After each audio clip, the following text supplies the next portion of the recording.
The story of Aevos is one forged in blood, magic, and prophecy.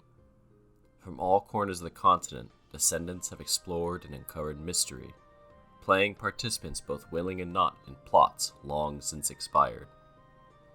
The heavens above to the greatest depths below, tales of Drakkar, ancient legend, mighty sorcerers, and the lust for revenge. Though the stories of Aevos are unnumbered from the courts to the wilds, few seem to string along as they tell a tale connected in chains. These tales will be recounted as descendants of Aevos have found them. Though the personal experience is unmatched to that recorded, calamity grows ever greater as the storm beyond the horizon grows ever more. Chapter 1. The Crothad Woodlands. It initially began as descendants worked together to reclaim the artifacts of Crothad within his woods in the nearby lands. A legend of a hunter obsessed with his prey, the descendants followed in his footsteps. Split into 3 groups, the Irguani assisted the local farmer Thistle in the defense of his small farm plot. By defeating a multitude of great beasts within the forest, they were able to lure out and befriend Crothad's companion, Hailstrom. With this bird's help, the dwarves were able to locate and slay the troubling beast. Haints also put in considerable effort and took down many beasts while searching for Crothad's old home and campsite. Braving the woods just outside their nation, the Hainzedi valiantly uncovered the fate of the hermit and recovered Trailblazer, the nature shroud. The third group also exerted considerable effort.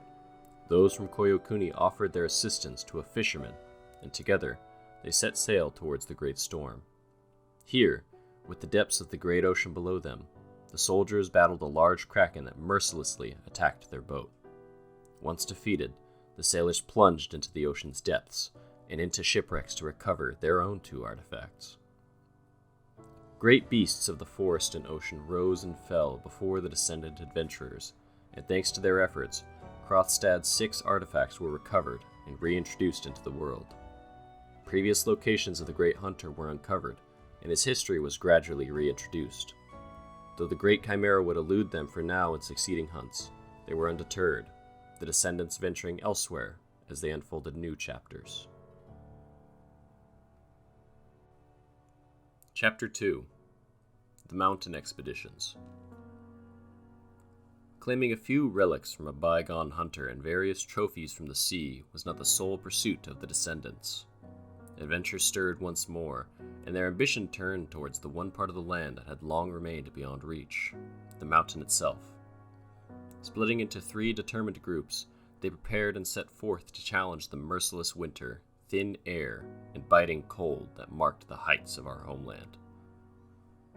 The group from Haints began their perilous ascent up the western slope.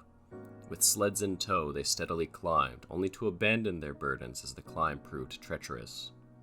Traversing a ridgeline and crossing a deep ice ravine, they established a camp where they encountered one of the palm readers, Endurance. Continuing their journey, they passed by ancient sites and eventually reached the final base camp. From there, they ascended once more and triumphed over the mountain. The second group, hailing from Solgard, chose the northern approach. Early on, they contended with minor beasts before settling at the camp. Their exploration of a nearby cave was cut short by the presence of a massive creature, which they wisely avoided. Pressing onward, they faced avalanches, razor-edged ridges, and slick paths. Reaching an old trading camp, they established a final resting point before completing their journey to the summit. The third group set out from the white city of Numendil to brave the elements. Like the Hainzedi, they began with supply sleds, but abandoned them after crossing an unstable rope bridge. At a secluded camp, they endured a restless night, tormented by unknown spirits. The next day, these apparitions attacked in full, nearly overwhelming the travelers. Yet, despite the chilling winds and constant peril, numerous setbacks and relentless suffering, they pressed on towards the mountain's base and ultimately attained salvation at its peak. Atop the mountain, the descendants beheld the full breadth of Aevos, but the view was not the only gift bestowed. To those of especially valiant heart and spirit, curious to a voice which called beyond, a greater reward was granted. the gift of palm reading, and with so, minds and souls in service to an unknown entity. Chapter 3. Forged in Blood. Shortly after the events of Apotheosis, Descendants across Aevos received a letter from Felandira Miralis, a Mori Quasir who claimed to offer riches and glory to those wanting. With nearly 50-some takers, many ventured beneath the earth to find her presence. Claiming the current shattered Mori beneath Aevos were disorganized and under incompetent rule, she promised wealth beyond imagining to those willing to sign a contract in blood. With many taking for reasons of money, power, vain, conquest, and some even intimidated by her seemingly unmatched blood magic, they set out beneath the earth to win the 5 clans they'd slaughtered less than a century ago.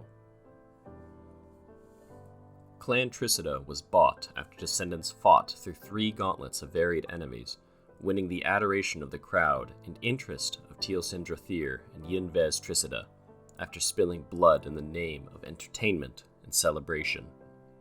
Despite their wounds, they were showmen throughout, and the clan threw their support in behind Felandira's champions. The Descendants then explored the ancient deep dwarven ruin of Tal Yiro, exploring the haunting past of the desecrated dwarfhold, and even finding scarce relic left behind. After nearly being massacred by an ancient golem which wished to uphold its protecting directive that had failed so long ago, they escaped with the tools and riches that Felandira promised to Clan Helida, tools which would rebuild Helviren, and what would be her queendom. Despite their successes, Ilvara of Clan Miralis Lycene warned the Descendants of Felandira's madness and tyranny of times past, explanation as to why she had been imprisoned by the Drakkar Azdramoth so long ago. Even with persuasion and promise of greater bribes, the mercenaries refused, then being banished to an interdimensional plane of nothingness. Uncovering the key to escape and the only thing they still had, their thoughts, they did not tell Felandira of those who worked against her. Holding their cards tightly, their time would be bided as Clan Miralis Lycene would stand staunchly against her attempt to reign. Knowing the reigning clan Zalith would never be by her side, Felandira would send her mercenaries to strike at the pockets of the ruling class, those pockets which funded Clan Torath, who only sided by the reigning Zalith for coin. Exploring deep and abandoned ruins beneath the keep, they snuck into the castle and heisted a wealth of gold, silver, and argentum, that which they hustled out of the castle before nearly being overrun after a distraction gone horribly wrong. With Clan Torath secured in allegiance, Felandira ordered the mercenaries to overrun the city, members of Clan Zalith attempting to quell riots of Helviren as their faulty leaders desperately clung to power. After Kalatar, the Crown Blade, was slain by the mercenaries, the crown of Ikara Zalith was surrendered to Felandira, becoming Queen of Helviren. In reward, the forbidden art of argentum smithing was granted to those who stuck by her side, the first of which bathed in the blood of Ilvara, captured by the Mori Queen. Chapter 4. The Wellspring. With discourse ripe and flowing within the eternal forest, many Fey spirits left and passed through its veil to enter the mortal world. Scattering across the lands of Aevos, the druidic spirits quickly began to unleash destruction and mayhem upon the Descendants that lived upon it. In turn, the druids convened to discuss a potential solution, though their thoughts naturally lingered on a vision of a natural presence deep within the Beleth jungle. The visions presented not only a problem, but also a solution.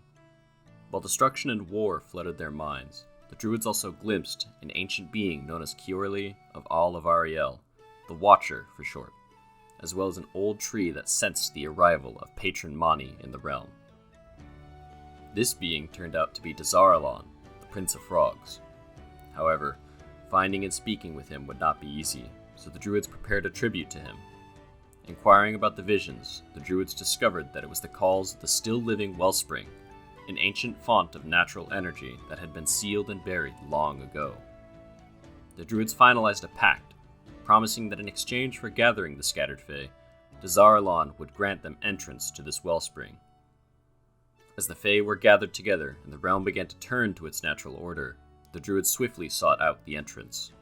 Here, they encountered a mass of roots obstructing their path, which they removed with considerable effort. They ventured into the ruins with only minor resistance from enemies, and there they found a natural pool filled with magnificent colors and magical energies. Interestingly, the pool began to communicate with the druids, urging them to repopulate the cavern once more. With instructions from Kiorli on how to harness the pool, the druids presented 3 ancient items, 2 of which manifested as the Amulet of Ruvatel and the Staff of Retili Elui. However, as the pool's magical energies were tapped, they began to attract the attention of others, such as Mordring, who dispatched a legion of undead to assault it. Despite this, the druids successfully defended the lands against these abominations. Chapter 5. The Drowned Strand. Traveling once more to the north, Arendor's fellowship and few further went to the port of Goldenvine that met the bitter sea. Venturing throughout the town, these descendants had witnessed spirits which seemed in the perfect shape of their former selves. Few who remembered they were even dead. The only who seemed known to this was a barkeep named Scully, who guided these descendants to explore 3 points of interest throughout town. It was in the church that the group saw a mass led by a woman named Vanth, a prophetic figure, a former warrior who placed down her blade in service to Ariel in favor of her patron Sokar. After service, the group had noticed a collapse upon the far end of the church, digging into the rock and uncovering an extensive mine. A great black anchor constructed of shade grain stood as miners, many who had come to various deaths, littered throughout the mine as others who continued their work seemed unnoticing to the spectral undead which littered the cavern. Learning of their origin in Agathor, and their mother colony of Greyling Harbor supposedly not far off the coast, the descendants took what shade grain they'd witnessed and departed the misery. It was afterward they went back to Scully's to find a tavern night where many reveled and danced. Given a strict set of rules to ensure their safety, and to remain uncompromised by the phantoms unknowing of their death, they gathered further information of their life and trade. Stone priests, also known as palm readers, frequently would visit them and speak with Vanth. They finally ventured to the lighthouse, a great black stone spire which stood in defiance of the northern sea, where the presence of the mountain itself was felt, nearly gazing upon them. Uncovering a hidden passage beneath a flooded room, they found the chambers of Vanth, which gave enlightenment to her origin and purpose. Crossing through a portal upon the other end, they found themselves in Greyling Harbor, standing on a tower as they observed ships coming and going, a figure clad in white robes looking over. She named herself Vanth, and spoke of anticipation and excitement for the upcoming adventure to the bustling colony of Goldenvine. Before the descendants could truly unravel what they were witnessing, they found themselves in the destroyed port town once again, left with only more questions than answers. Chapter 6. The Stars That Divide. When the stars began to descend upon Aevos, the descendants were there to save the continent. Split to 4 groups, they confronted the harsh realities that lay beneath the divide. Piece by piece, they uncovered clues about the enigmatic sorcerer who had once lived in these lands, and his famed comet which threatened to strike Aevos, as it had every few centuries. Forming a group, the shamans were the first to receive visions of the comet and the events to come. They wasted no time before beginning their descent underground, eager to resolve what they could with their spiritual magics. There, they discovered and entered the kiln, where they were assaulted by elementals of magma and stone. After defeating these foes, they encountered a twisted spirit who drove them out. Regrouping, the shamans entered the spiritual plane of the corrupted being and purified representations of the comet. This act, in turn, purified the spirit and granted them a fractured piece of the sorcerer's comet, the spirit known as Arambar. The druids, too, gathered in response to a corruption that had just begun to spread across Aevos. Working in unison, they awakened a colossal Atronach and witnessed a catastrophic vision of the realm, though its cause remained unknown at the time. What would later be seen as Aevos after the sorcerer's comet would strike it, Apocalypse. The group then stepped through a portal left behind by the voidal creature, entering a tainted landscape which they fought to cleanse. Reaching a series of cleansing pylons, they were transported to another realm, where they aided the Fae, and discovered an artifact once belonging to the sorcerer. Finally, the druids journeyed to an island off of the eastern shores of Aevos, where they defeated the Grand Atronach, the servant of the sorcerer which had continued his will even long after his death stricken down, the cycle broken. But the comet was still ripping towards Aevos. The third group to aid in the effort was comprised of members from Selianor and those attuned to the void from all across Aevos. This group ventured deep into the caves beneath Aevos. First, they encountered a lush cavern formed by an overflow of otherworldly mana. After felling a small beast, they pressed on to a cave of sand laced with translocation. Traversing the unstable terrain and securing voidal flora for research, they entered a third cave and descended to its depths before making camp. They continued into the fourth and final cavern, where voidal stone and dense mana surrounded them. There, they battled elementals and crossed floating stones. Along the way, they passed remnants of the sorcerer's lab and ultimately discovered how to disable the voidal monolith, the source of the overwhelming voidal energies. The final group comprised of the Blades of Kaurost, swords from the elven nation which would descend into the caverns below. Being assailed by many a creature and corruption within the cavern, the Blades searched in pursuit of a basilisk which bore a crown theorized to have once been used by the sorcerer to bring his comet upon Aevos. Battle after battle where the Blades bloodied but undeterred. After venturing to the farthest depths of the cavern, they struck down the basilisk in a brutal fight, claiming the crown for themselves for what would come next. Coming together once more, the groups now combined the various artifacts they acquired as the comet neared. As the comet neared, the combined forces of Descendants, Sordron, and Arizon were able to obliterate it to pieces, glistening star metal raining down over Valets as Aevos was saved from annihilation. Chapter 7. The Archangel Michael. Mundane descendants from nations were not the only ones to take action. Those with courage coursing through their veins also performed great deeds. While traveling through a Moriquasir cave, a group of Templars from Koyokuni, Numendil, and even the Wayward discovered Felder's Grotto. There, they solved puzzles and entered the sacred temple, uncovering Felder, the first Templar. Using magic, the explorers entered Felder and Malkadiel's dreams and memories, beginning to shape them towards their desired outcome. First, they faced overwhelming numbers of undead, although they failed to replace the sacred axe in its proper location. Undeterred, the group ventured deeper, banding together to showcase their camaraderie. They resisted the temptations of a jailer and managed to escape alive. With one negative and one positive experience completed, the Templars continued to press forward on their path of righteousness. They journeyed back to the Johanian era to assist a hedge knight Michael in his battle against Gudor, the Black Knight. Despite his failure on the battlefield, and even with the Templars' assistance, Michael accepted his enemy as an equal. The brave soldiers then embarked on a hunt, defeating many great beasts and ultimately confronting their guide, who was a demon in disguise.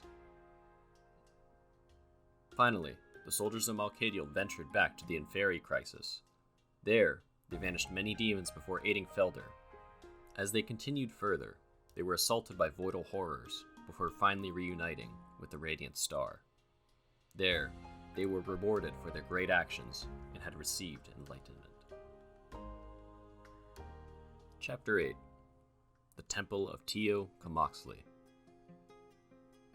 Moving back in time, a group of Descendants discovered the path of Darius Beleth, the legendary captain from Berylia who arrived on the continent with his fleet of ships, the Cordelia, the Cressida, and the Catherine.